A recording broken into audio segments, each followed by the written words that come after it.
Hi, I'm here with my husband, Jordan. That's me. And he's going to answer questions. There's only 3 of them, but we still got a few.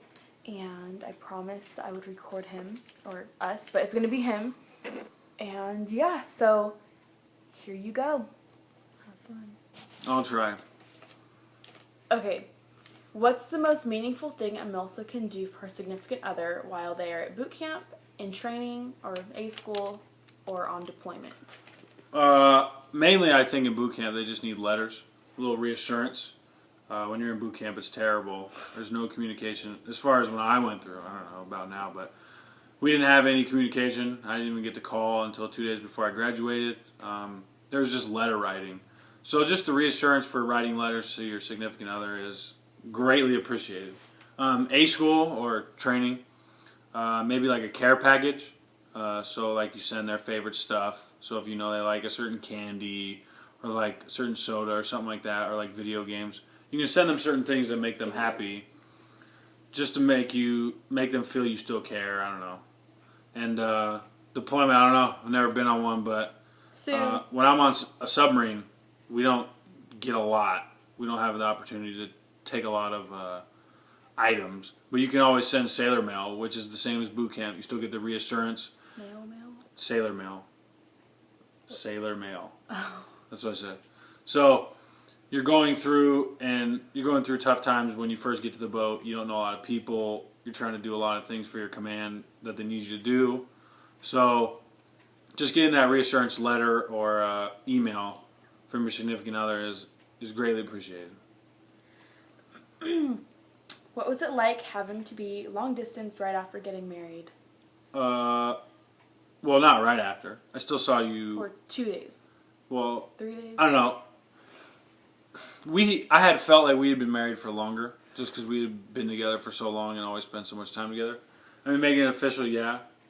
I love being married to her, right? But right? Yeah, right. Just making sure you do. I got to get some reassurance there.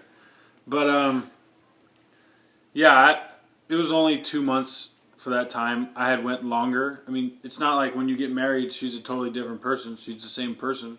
You just have to take care of her more. You have more obligations to take care of her. Not like I didn't before, but I'm just saying that, I don't know.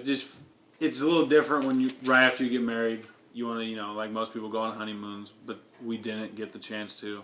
Unless you count Gettysburg 150th anniversary of my parents, a honeymoon, but probably not. But it's still, you don't get to do the same things as everyone else in the civilian world or other people, but it's still satisfactory to get married and be with the one person you want to be with. All right. And weekend liberty for someone who just started A school. For weekend liberty, after you start A school, for the first week or 2, you're going to be getting qualified, so you can stay on watch. So as long as it takes them to qualify, that's how it's going to be. And before that, I mean, you'll have weekend liberty. You probably won't be able to wear anything but a uniform. You won't be able to go off base. Certain things like that, certain restrictions. But once you get qualified, everything gets good. Probably after a week or 2, everything gets sorted out and it gets more level. You probably get into schooling. A base, like you know where you're going to be. Your schedule gets perfect. Well, not perfect, but it gets, where you can understand when you have certain things. You get the hang of it after a week or 2. And you'll be able to know probably weeks or months in advance to when you'll have weekend duty or you won't. So when you don't, then you can plan to have your significant other come out. You can visit them. I mean, you can do whatever you want on those weekends. And it makes things a lot easier once you get to that point. So that it... How long does it take to get to that point? About a week or 2 it takes to get to that point. But what about to go off base and wear civilian clothes? For me, we go through a longer school in submarines. So after 8 weeks, I was able to go off base and stay overnight wherever I wanted. But yeah, that's about it. After 2 weeks, though, you get to go off base. You don't get to stay overnight unless you route a chit, a little special Liberty chit, little things that the Navy and all military loves, little chits. So is that it? Yeah. I guess that's it. Send it back to Shandi. Thank you. All right. Well, that was it for now. We didn't get a lot of questions, so it was kind of brief. If you do have any other questions, you can send them over, and we will make another blog. And if we, I don't know, maybe we'll just do one together next time. Or if you want questions for both of us to answer, but the ones that we got were mainly for him, which is why I recorded just him.